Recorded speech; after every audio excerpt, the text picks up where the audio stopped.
Muito boa tarde, meus queridos e queridas. Mais um programa Voz Ativa está começando, nosso programa de debate de toda sexta-feira às 14 horas, sempre apresentando um tema super interessante e importante para a troca de diferentes visões. Sou Alexandre Miller e hoje o tema é Novos Rumos da Política. Começa apresentando nosso convidado super especial que está à minha direita, o vereador, professor de História e que recentemente foi candidato ao governo do estado do Rio de Janeiro, Tarcísio Mota. Muito boa tarde, professor. Boa tarde, Alexandre. Boa tarde aí a todos os ouvintes do programa Voz Ativa. É um prazer estar aqui conversando com vocês nesses tempos difíceis, tempos novos da política, que a gente precisa estar conversando muito para lidar com eles aí para as lutas futuras que virão. Muito obrigado. Nada, professor. E agora apresento os nossos debatedores fixos, sempre. Mas antes de apresentar os debatedores fixos, eu apresento o professor, também professor de História, daqui da Faculdade Unicarioca, professor Rodrigo Elias, que já foi meu professor de Antropologia Cultural, História da Arte, Filosofia do Conhecimento. Só desses três comigo foi só.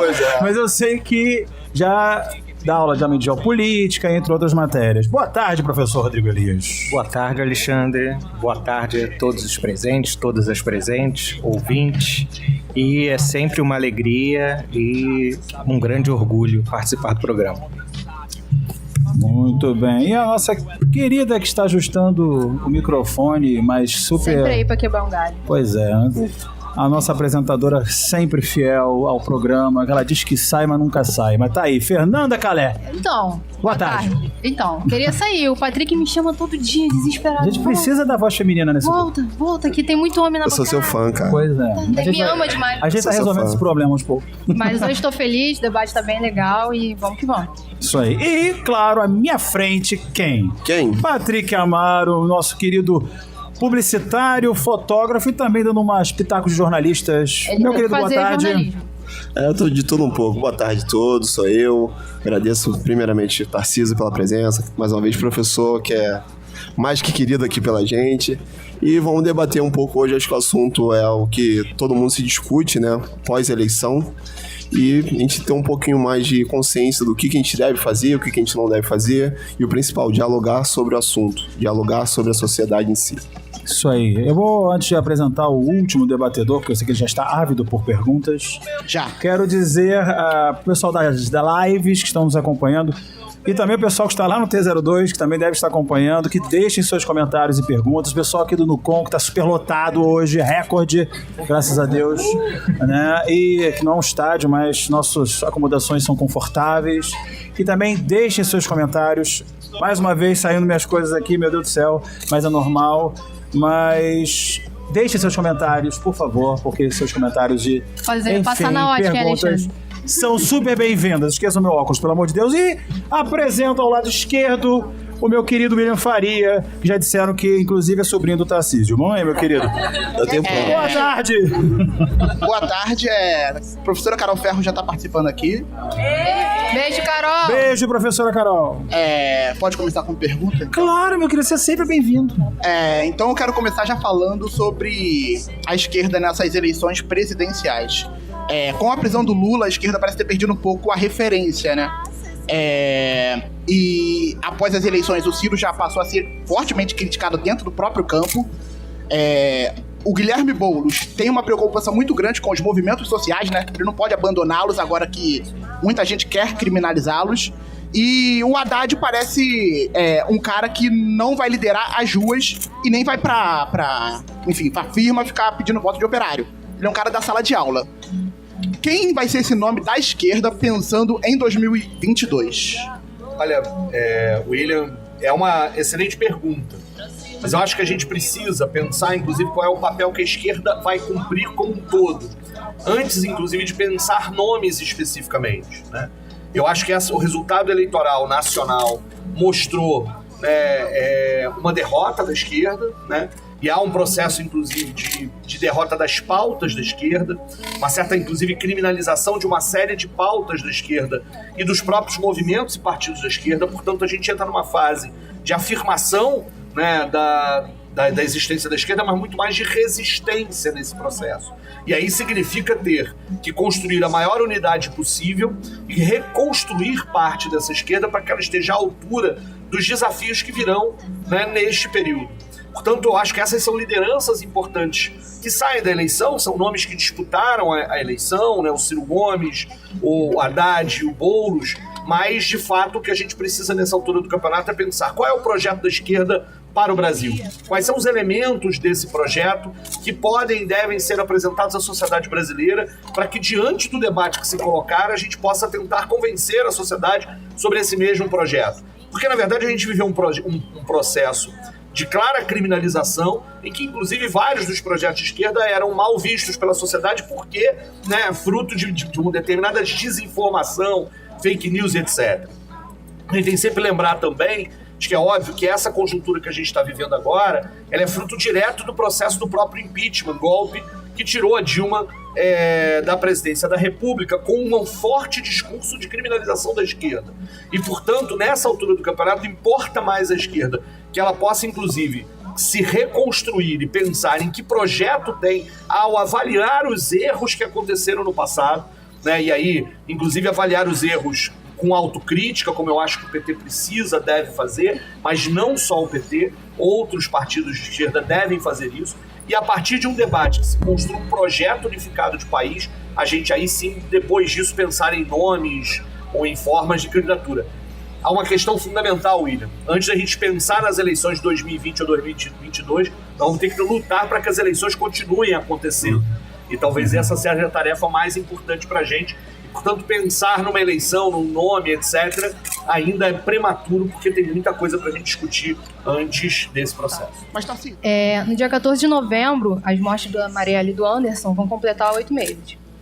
Um mês antes do primeiro turno das eleições, o então candidato ao governo do Rio, Wilson Witzel, apareceu em um vídeo ao lado do deputado eleito Rodrigo Amorim, do PSL, que no momento gravado quebrava uma placa que homenageava a Marielle. Contestado por jornalistas, o Witzel disse à Folha de São Paulo que ficou constrangido na hora e que se fosse para ele pedir desculpas por um erro que não era dele, ele pediria. O fato é que o Rodrigo Amorim chegará na Alerj como deputado mais votado do Rio. Ele já declarou que disputará com o PSOL na Alerj o espaço na Comissão de Direitos Humanos e disse, segundo a reportagem publicada pelo site UOL no dia 19 de outubro, que é inimigo das pautas do PSOL e que, se depender dele, o confronto será permanente. A gente sabe que um debate inteligente sempre será bem-vindo e que, para isso, precisamos de uma esquerda unida e uma direita bem construída e inteligente. Até para que a população tenha a opção de escolher entre os melhores, qualquer que seja o lado. Então, eu queria te perguntar, o que você acha dessa nova direita conservadora? Era mais fácil dialogar com partidos como PMDB, atual MDB, PSDB e DEM, só para citar alguns exemplos, do que dialogar com o PSL, PSC, por exemplo? E aí, a segunda pergunta. Também gostaria de saber qual será o seu posicionamento em relação à atual realidade política do Rio e como o pessoal pretende fazer frente à nova onda conservadora que tomou conta do país, mas principalmente do Rio de Janeiro. Excelentes perguntas, Fernanda. Se você quiser ler, eu sei que parece uma questão do Enem. Tá? Mas... Eu acho que ela leu quase que atividade supervisionada ali agora, entendeu? Ela deve estar fazendo discurso. Tá fazendo Não, TCC. contextualizar não. Você tava quase lendo a fonte já, né? Dá licença? Então, vamos tentar aqui, são duas perguntas, e eu vou tentar tratar sobre essas duas perguntas mesmo. Então a primeira pergunta que você faz assim, bom, era melhor dialogar com a antiga direita do que com essa nova direita? Você sabe que tem... a forma mais fácil de responder essa pergunta seria dizer, claro que era melhor conversar com o DEM, PMDB, etc., do que com o PSL agora, porque, de fato, eles introduzem um elemento que não estava no jogo até então, que é o elemento do ódio. Essa é uma dificuldade. Eles introduzem um determinado... Porque o problema não é a divergência, e nem sequer a divergência... Quer que chegue pra cá o microfone? Nem a coisa da divergência do antagonismo completo. Porque, às vezes, há o antagonismo completo, há defesas e disputas que são de forma muito incisivas. Eu mesmo já debati na Câmara ou em outros momentos com candidatos do PMDB, do DEM, etc. e tal, de forma bastante incisiva. Mas, de fato, há uma novidade no cenário, que é o elemento do ódio. Então, por exemplo, essa situação das placas que você cita. O que significava aquilo? Alguém, a gente de fato não sabe quem fez, resolveu colocar na Cinelândia uma placa, e de fato, como muitos movimentos sociais fazem, ao trocar nomes de rua de ditadores, de torturadores, por nomes de pessoas que foram torturadas, etc., colocou lá o nome da Marielle, né? Então eles resolveram dizer, não, vamos salvar o patrimônio público, vamos tirar aquela placa. Que é sempre a desculpa que eles dão. Esse é um elemento. Uma desculpa muito cretina. E só que a partir daí, o que se faz é a exibição daquela placa e da quebra daquela placa como um troféu para um elemento de uma vereadora que havia sido assassinada num crime político planejado e que, portanto, o que se fazia ali ao quebrar a placa e ao exibir a placa era quase que um segundo assassinato da própria Marielle. E esse é o elemento que está colocado novo, é o elemento do ódio, é o elemento da recusa completa de que o outro tenha direito de falar o que fala. E, portanto, isto é muito pior para enfrentar. É claro que, imaginem vocês que lá na Alerj, o Marcelo Freixo teve que muitas vezes debater com o André Correia, que agora está preso, que não tinha um elemento do ódio nas disputas e nos elementos deles. É claro que havia muito de cinismo, de mentira naquilo que o André Correia falava e que, portanto, enfrentar o cinismo e a mentira também não é nada bom. Mas, de alguma forma, ali não estava presente o ódio ou a recusa de que o outro possa falar o que defende. Portanto, esse é o elemento, de fato, novo que a gente vai precisar enfrentar neste momento. Eu acho muito pior porque eu acho que o ódio não faz parte do debate político. E aí a tua pergunta também é muito boa ao lembrar que melhor para a sociedade seria se nós tivéssemos o debate entre projetos diferentes para o estado do Rio de Janeiro, entre o Brasil, sendo defendidos e colocados às claras, de forma limpa, sem que você tente anular a existência do outro. Porque isso aqui não existe. Esse é o elemento que fere o princípio democrático. Eu quero que pessoas que defendam que o Estado deva ser liberal, em que deve se privatizar as empresas, em que a previdência deve ser toda privatizada, em que as escolas e universidades deveriam ser todas privadas, que a pessoa tenha o direito de defender isso. Embora eu discorde frontalmente desses elementos que estão aqui colocados. Agora, quero ter o direito de explicar por que eu sou contrário a isso. E este deveria ser o elemento. Eu não quero que eles sejam eliminados, ou como disse o próprio Rodrigo Amorim, um outro desses trogloditas que terminou eleito nesse processo. Vamos colocar o coturno no pescoço, vamos decapitar a cabeça do pessoal. São elementos, na minha opinião, muito ruins para o debate público, para a sociedade que estão aqui colocada. Portanto, a gente fala mais do método do que no conteúdo. E aí, a segunda pergunta que é, como é que o pessoal vai se preparar para isso? Bom, nós temos uma bancada de deputados estaduais que muito nos orgulha nesse momento, inclusive com a eleição de mulheres negras, ou seja, um trabalho e algo que o pessoal, e que foram as próprias mulheres negras do pessoal que conquistaram esse espaço. Não foi uma coisa assim, a direção do pessoal pensou e fez. Não. Houve também muita crítica, de fato, que a gente não abria espaço para as mulheres. Nossas primeiras figuras públicas eram eminentemente homens brancos. Eu próprio sou um homem branco e fui candidato a governador em 2014. Ou seja, há um espaço, inclusive, mas o pessoal hoje se orgulha muito dessa bancada que foi eleita. De uma bancada, inclusive, de maioria feminina. São 5 deputados, sendo 3 mulheres e 2 homens. Isso é muito importante. Portanto, o pessoal estará com uma bancada muito forte, não só na Câmara Federal, mas na Câmara Estadual, dos deputados estaduais. Estará um partido que, aqui no Rio de Janeiro, ocupou um espaço na esquerda, ocupou um espaço ao chegar no segundo turno nas eleições da capital, ao ficar em terceiro lugar. A minha candidatura foi a terceira colocada nessas eleições estaduais. Portanto, nós temos um espaço e uma legitimidade clara, conferida, por exemplo, pelos meus 818.248 votos, aos quais eu agradeço um por um. Ficou em terceiro lugar. Oi? Ficou em terceiro lugar. Em terceiro lugar. Portanto, um determinado elemento de que a gente vai precisar, com essa legitimidade, fazer a crítica quando ela precisa ser feita, fazer, inclusive, o fato de que, quando medidas positivas para o Estado forem tomadas, ter a capacidade de dizer sim, terá o voto favorável, mas fazer uma oposição dura, mas responsável no debate de ideias e não uma oposição só por ser oposição. O pessoal não vai fugir ao debate. De forma alguma. Gente, eles queriam provocar medo, mas nós não daremos nenhum passo atrás. Olha, a gente vai fazer um pequeno intervalo, mas a gente já volta, tá? Vamos de música. Boa tarde, professor. Me chamo Felipe. Eu gostaria de falar mais sobre o judiciário. Eu trabalho há 2 anos na Justiça Federal e eu vejo um movimento político muito grande no judiciário e isso me assusta. É um movimento pregado por ódio, intolerância religiosa e se articulando na política. O Witzel não é novidade para mim. Desde quando eu trabalho na Justiça Federal, eu já ouço falar do Witzel e agora temos o Moro na política. O que a gente tem que fazer para combater esses interesses do judiciário na política? Mas o Moro disse que não é político. Principalmente com esses discursos de ódios e contra os movimentos sociais. a relação entre o mundo da política e o mundo do judiciário é uma relação tensa. Nunca é uma relação tranquila. Porque nós precisamos evitar a judicialização da política e a politização do judiciário. A gente precisa trabalhar para evitar as duas coisas. Mas isso também é impossível de evitar a todo momento. E, portanto, é preciso que a sociedade entenda para que ela quer um poder judiciário. Para que ela quer um poder que, de fato, signifique a aplicação da lei justa para todos e para garantia, né, dos direitos de todos. E isso aí você tem toda a razão.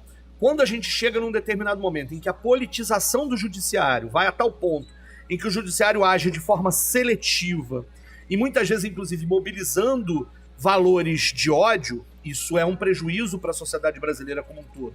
Da mesma forma como a gente faz para resolver os conflitos na política, que deveriam ser resolvidos no livre debate de ideias, na livre confrontação de ideias, mas eles passam a ser resolvidos no âmbito da criminalização jurídica dos movimentos sociais, dos partidos, etc., nós temos um outro prejuízo para a sociedade brasileira.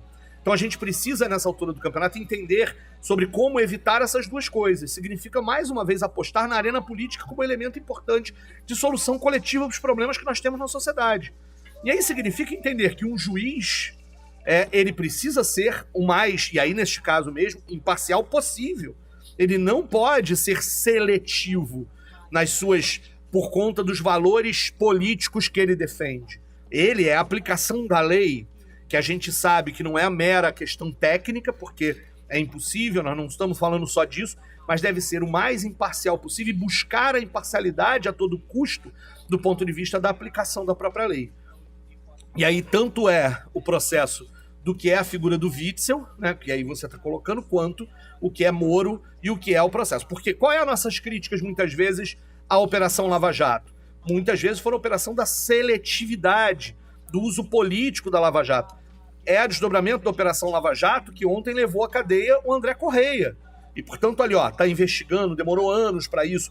A propina dos ônibus para comprando. Importante que o judiciário haja sobre isso. Mas aí a gente vê ao mesmo tempo que o procurador-geral do Estado do Rio de Janeiro também foi preso ontem. Ele que engavetou uma série de representações contra o Cabral. Ele que estava num lugar que era necessário de fiscalizar para evitar que a corrupção acontecesse, fazia parte de todo o esquema. Portanto, ela é positiva por um lado. Agora, o problema é quando este processo de uma operação como essa, Lava Jato, começa a ser utilizada para interferir no resultado eleitoral, isto é um problema. Porque você está politizando a questão do poder judiciário e impedindo que as diferenças políticas sejam resolvidas na arena onde ela deve ser resolvida, que é na arena política e não na arena dos tribunais. Professora Carol? Não, ia cortar. Mas a senhora pode fazer a pergunta. Não, mas era sobre o que ele estava falando anteriormente, por isso que eu falei que não cabia podemos mais. voltar ao assunto? Carol. Problema, professora. Não sei. Pode ser. Nossa, tô muito feliz de estar aqui, de vir correndo. Desculpa a todos vocês. Tarcísio, a gente dá aula aqui, Rodrigo e eu, a gente dá aula de democracia. A gente fala muito sobre democracia. E é muito difícil, né, tirar a ideia de senso comum de democracia, que é, eu ganhei de você, então pronto, acabou. Ou acaba a democracia no voto, né, e não a continuidade. E eu falo muito sobre movimentos sociais, né, porque os movimentos sociais é onde a gente pode demonstrar o quanto a nossa participação política é importante, né. E agora a gente tem uma total desvalorização dos movimentos sociais, né? A gente tem uma desvalorização dos movimentos sociais, inclusive na mídia, né? Onde você mostra o movimento social de forma pejorativa, onde você mostra o movimento social. Eu falo muito sobre feminismo, por exemplo, você mostra uma categoria do feminismo e você não mostra toda a luta, né, das mulheres feministas, eu me considero feminista. E é muito difícil desconstruir, né, isso na cabeça dos alunos, e a gente tem que trazer vários autores para fazer isso e tal. E eu queria saber de você, né, como é que seria agora se os movimentos sociais forem, de fato, perseguidos, criminalizados, né, que eu acho que é uma preocupação que o PSOL tem, porque muitos movimentos sociais pertencem também, estão associados ao PSOL, mas não só, né, o movimento social não é só partidário. Eu queria saber de você um pouquinho sobre isso. Eu acho que vai ser talvez um dos piores retrocessos que nós vamos viver no próximo período, será exatamente essa face da criminalização dos movimentos sociais. Não é a primeira vez que nós vamos ver, na verdade, os movimentos sociais no Brasil agem com o mínimo de liberdade ou são reconhecidos apenas agora na Nova República. Nós voltarmos um pouco no tempo, a maior parte da nossa história, os movimentos sociais foram sempre criminalizados, sempre tiveram que agir contra o Estado, ou o Estado sempre agiu para perseguir e impedir que eles acontecessem. Esse é um dos limites da nossa própria democracia, que não reconhece a perspectiva da livre associação das pessoas para defender direitos ou para conquistar novos direitos e para que isso aconteça de forma normal. E aí, qual é o debate? Porque o problema hoje quando o Bolsonaro criminaliza diretamente o MST e o MTST, ele criminaliza tentando personalizar, personificar, chamando de criminosos e chamando ao mesmo tempo a coisa dos bandidos vermelhos, etc. Neste ato, ele está deslegitimando qualquer possibilidade da luta de parte da sociedade brasileira por democratizar a propriedade da terra no campo ou a propriedade da terra na cidade.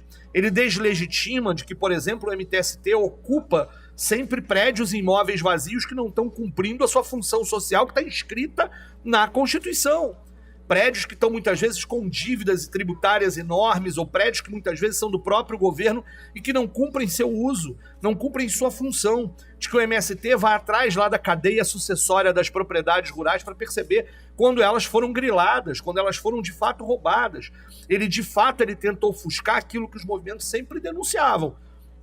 Sempre denunciaram que a propriedade na terra brasileira é absurdamente concentrada, não porque o livre mercado garantiu que os mais aptos tivessem mais terras, mas porque eles compraram, políticos ano após ano, compraram, e falsificaram documentos, grilaram terras, ocuparam terras, expulsaram indígenas, desmataram a floresta para conseguir ter seus mega latifúndios, que no final das contas são apresentados como produtor rural moderno no Brasil. E que o debate, por exemplo, da necessária reforma agrária não é sequer um debate comunista, né? Se a gente voltar para os Estados Unidos do século XIX, resolveram seu problema agrário. Se a gente olhar os filmes do Super-Homem, aquele farmer americano é claramente um pequeno proprietário rural de uma terra que foi repartida por uma decisão daquela sociedade naquele momento, que inclusive havia gente contrária a isso. Agora, este processo da criminalização do que será dos sindicatos, dos movimento estudantil, será um retrocesso. Agora, nós teremos que, mais uma vez, aprender a se organizar e a lutar no contrapelo. De se organizar e aprender a resistir contra o Estado. E aí eu também não consigo me furtar a fazer uma crítica do que prejuízo que foi que nos governos petistas, no lugar de garantir e fortalecer a autonomia de organizações como a UNE, o MST e a CUT, elas foram cooptadas para fazer, na verdade, o papel de defesa do próprio governo. E como é que isso é ruim para todos nós agora? Como é que, ao chegar a qualquer administração pública, o papel da esquerda não é fazer dos movimentos sociais um aliado seu no governo, mas é me respeitar a autonomia desses movimentos. É fazer das pautas que os movimentos apresentam uma pauta sua, mas é garantir que os movimentos sigam com sua autonomia, com sua capacidade e, inclusive, incentivar que eles fortaleçam, sejam fortalecidos. O professor Carlos Weiner, do IPUR, ele costuma dizer de por que a esquerda deve almejar chegar ao poder. Ele diz que se for para cumprir 3 funções: combater a desigualdade social e, portanto, políticas públicas que possam garantir que a desigualdade social diminua, de que a gente chegue a uma possibilidade em que a desigualdade não seja essa marca tão cruel da nossa sociedade.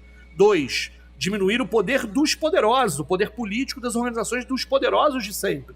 3, fortalecer a organização dos trabalhadores. Garantir que os trabalhadores, que aqueles que vivem do próprio trabalho, possam ter formas autônomas de organização que exerçam poder eles próprios, que eles tenham poder.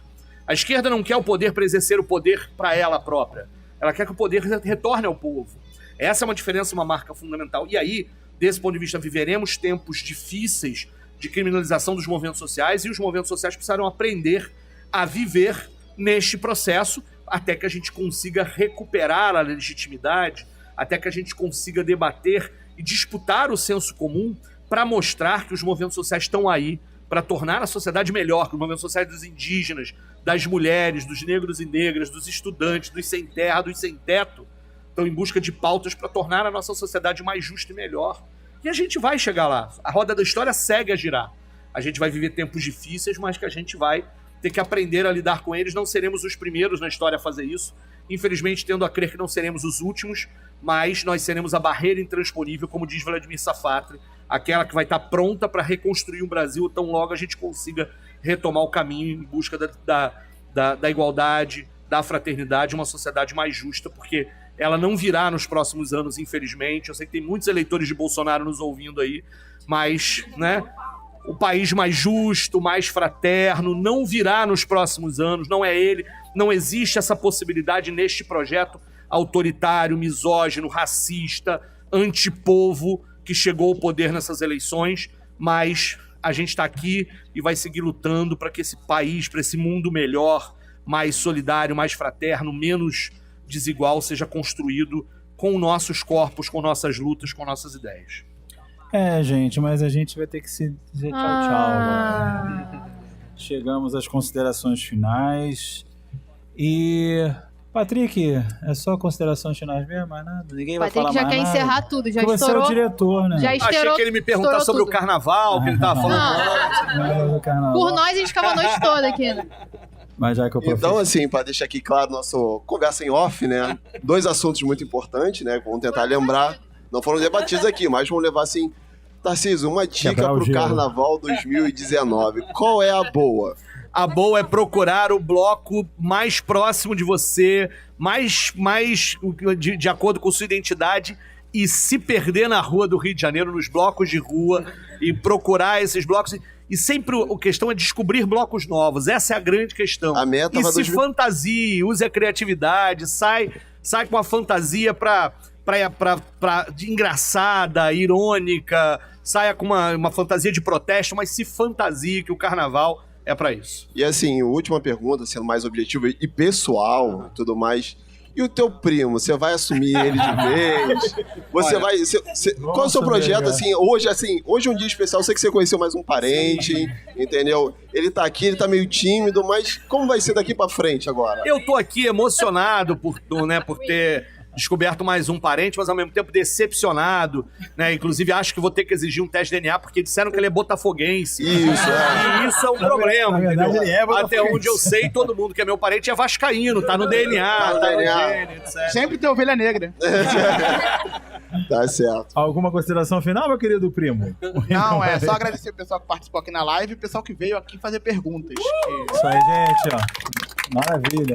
Professor Rodrigo, considerações? Eu queria agradecer, foi uma felicidade conversar com o Tarcísio, conversar com o pessoal do Voz Ativa, várias alunas, vários alunos aqui, a Carol, a Vivi, e é isso. Até a próxima. Professora Carol, que veio mais... Sempre bem-vinda. Alguma consideração, Abrilhantando o professora? programa. Sempre brilhantando Ai, o programa. gente, minha consideração é muito legal ver que a Unicarioca é aberta ao debate, né? É muito legal ver que a gente ainda está discutindo, sejam eleitores do Bolsonaro ou não. O mais importante é a gente debater ideias e não perder isso, né? A democracia, ela é o espaço onde a gente pode discutir as coisas diferentes. Mas, como eu sempre digo para os meus alunos, um debate tem que ser um debate embasado, né? Não pode ser um achismo, não pode ser uma opinião. Nem fazer relações, né?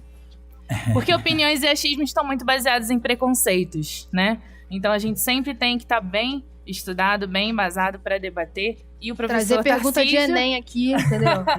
E o professor Tarcísio, como vocês viram, é uma pessoa super bem, né, preparada aí para discutir com a gente. Então, muito obrigada, Tarcísio. Agradecer a Vivi, que é maravilhosa. Gente, Vivi foi minha chefe, tá?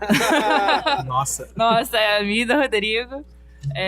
E a todos os meus queridos alunos e alunas aqui também. Vocês, Voz Ativa, que vocês sabem que eu amo vocês de A paixão. gente também te ama É muito. recíproco. Só pra lembrar a galera que tá assistindo que nós vamos tentar trazer outras pessoas de todos os espectros políticos. Tentamos Eles falar têm que dar com atenção pra o gente. Pedro Fernandes. Não Pois respondem é. Então, a assim, gente. nós vamos tentar trazer todo gente, mundo aqui. Responda, gente. Então, galera. então a assim, gente ano que não vem... tem vertente política, né, gente? Pelo amor de Não, Deus. eu até tenho, mas assim... Assim, eu digo... Não, tem, mas a democracia continua. A democracia é o que a gente programa tá. É a ativa pauta não tem, aqui. mas aqui, claro, cada um tem o seu Ô, vertente Alexandre, política. enquanto você abre aí o pacotinho Ah. do presente, Tarcísio, posso fazer a minha consideração? Claro. Tô esperando Eu ansiosamente. não esqueci de você, Não, porque o William me Fernanda. roubou meu momento. Eu achei. Ah, mas o William, ele Porque ele é gosta de falar. filho, aí ele pô. acha que tem direito. Ah, só mais uma aqui, ó. Assistam o Tabela Carioca segunda-feira. Ah, sim. Vamos fazer um fazendo jabazinho jabá, hein? básico. Exatamente. Fala, Fernandinha, Gente, consideração. queria agradecer Tarcísio e todo mundo que veio. Falar que às vezes eu escuto muitas pessoas de não vou no programa, porque política não se discute e tudo mais. Política se discute, eu acho que não só política, tudo que a gente acha importante se discute, se debate principalmente. E se você quer ser ouvido, não adianta você ficar lá gritando coisa pra gente. Vem aqui, a galera botou a cara aqui, veio. Eu sei que infelizmente não deu pra todo mundo perguntar, o tempo foi corrido. Sei lá, vamos tentar marcar umas próximas aí, né? Pra todo mundo perguntar. Mas venham aqui, porque quem tava aqui, a gente tentou dar voz. Aqui é o que a gente mais tenta fazer nessas 4 temporadas, né? É dar voz pra galera. Então, fale sobre o que vocês acham importantes em qualquer veículo, qualquer lugar, até gritando no meio da rua. E é isso. Bem, eu queria agradecer muito, mais uma vez, a todos vocês presentes. Um prazer sempre. Vocês são sempre convidados à Voz Ativa. Professora Carol, professor Rodrigo, especial professor também Tarcísio Mota. Foi um grande prazer no nosso programa. O William, sobrinho, professor também. Sobrinho, primo, filho. Parente. E eu torço muito que a gente nunca perca isso aqui, que é o debate. Né? Eu acredito que, se Deus quiser, no que vem a gente não vai perder isso. A gente tem que torcer de alguma forma para que alguma coisa dê certo, para que a gente não perca esse espaço. Que não perca o espaço do debate. O debate é importante. O debate de todos aqui, todas as opiniões são importantes, são bem-vindas. Essa é a proposta do Voz Ativa. O Voz Ativa não é um programa político-partidário, é um programa que dá voz a vocês. E a voz de vocês é a voz mais importante que tem. Porque é aqui que a gente vai decidir certas coisas, a gente vai trocar ideias, vamos chegar ao denominador. Quinta temporada vem aí, nos indiquem nomes, Exato. nos deem Gente, telefones olha, de assessoria. por favor, quer A gente indicar alguém de precisa. direita? Indiquem. Quer indicar gente de centro-direita, centro-esquerda? Todos eles estão... O programa Tarcísio, fala está bem da aberto gente, a Tarcísio. todos. O programa está aberto a todos. E eu Vamos lá. queria dedicar esse presente Voz ao Ativa professor Fashion Week. Tarcísio, Voz Ativa que é do Fashion nosso Week. programa Voz Ativa. Desfilar aí com E eu torço mesmo, gente, que esse programa nunca perca a sua uma super ideia. bolsinha produzida por Patrick. Olha só. Descarregar a bolsa seus do livros. programa aí pra galera da live saber aqui, ó. Foto. Posso fazer então minhas considerações finais? Claro, antes de vir professor. aqui? Claro. Bom, gente, eu queria agradecer muito, agradecer a cada uma que estava aqui. Fui muito bem recebido, muito feliz de ver os sorrisos, o carinho, a possibilidade. Muito, muito obrigado. Queria agradecer ao Alexandre, ao Rodrigo, a Fernanda, ao Patrick, ao William Mota, a Carol, a Júlia, o Raoni, o Felipe, que fizeram perguntas, acho que não esqueci ninguém, né? Queria agradecer a cada um, agradecer a quem participou aí da live, quem fez crítica, quem fez elogio, quem fez pergunta. Infelizmente nunca dá pra gente responder todas as questões. Eu acho que a gente vai viver um momento que, na minha opinião, será um momento muito difícil, né? A gente vai estar aqui na resistência para tentar fazer com que os direitos possam ser garantidos para a maior parte das pessoas, para que as pessoas não tenham seus direitos feridos, não tenham sua existência ferida. E nós estaremos nesta resistência. Se ferir a existência de qualquer um, nós seremos resistência. Isso significa que eu estou torcendo para dar errado? Não, eu torço para que o Brasil dê certo. O problema é que eu não acredito que o Brasil vai dar certo no caminho que está se colocando agora, com reforma da Previdência, com fim do Ministério do Trabalho, com liberação dos agrotóxicos, com diminuição das liberdades democráticas, com ódio na política. Essa é uma questão, inclusive, de posicionamento a respeito disso. E é claro, a eleição foi ganha, existe um presidente eleito, existe um governador eleito, e o que a gente vai fazer é que, lembrando que democracia não é um cheque em branco, o voto não garante aquele que foi eleito fazer o que quiser da forma como quiser, de que as minorias e a oposição seguirão existindo e seguiremos existindo defendendo que a vida possa ser melhor para todos e, na medida em que a gente convença a maior parte da população, possa retomar um caminho de igualdade, de fraternidade, de paz, de garantia da diversidade, do respeito à diferença. É esse o elemento que fará. Muito obrigado. Eu darei algumas dicas, tem gente boa para ser trazida aqui, inclusive de outros de outras matrizes teóricas. Por exemplo, tem um vereador lá na Câmara, o Leandro Lira, do Partido Novo, liberal, que eu acho que daria um bom debate sobre essa questão do liberalismo e tal, passaremos. Nós temos uma série, só para citar uma possibilidade, toda vez que quiserem alguém do movimento de favela que não está ligado ao pessoal, a gente pode trazer aqui também para fazer o debate sobre isso, como é que estão pensando. Eu acho que é isso, pegar também pessoas de movimentos sociais, eu acho que é um elemento importante, chamar alguém que entenda de previdência. Vocês são jovens, não estão pensando nisso, mas entrarão no mercado de trabalho para um outro momento. Ainda não pensam seriamente nisso, com tudo isso. E olha, e dar os parabéns, eu acho que é isso. Aliar o conhecimento teórico, acadêmico, né, universitário, ao fazer prático dessa forma maneira como vocês fizeram aqui. O programa Voz Ativa tá de parabéns, a galera toda aqui tá de parabéns. Muito obrigado, só a luta muda a vida. Gente, bem, ficamos por aqui com esses aplausos maravilhosos. Espero que tenham curtido o programa, o pessoal da live, o pessoal aqui do Nunucom, e desejo a todos uma excelente tarde e noite de sexta-feira, excelente fim de semana e até o próximo Voz Ativa, sempre às sextas, às 14 horas. Fomos!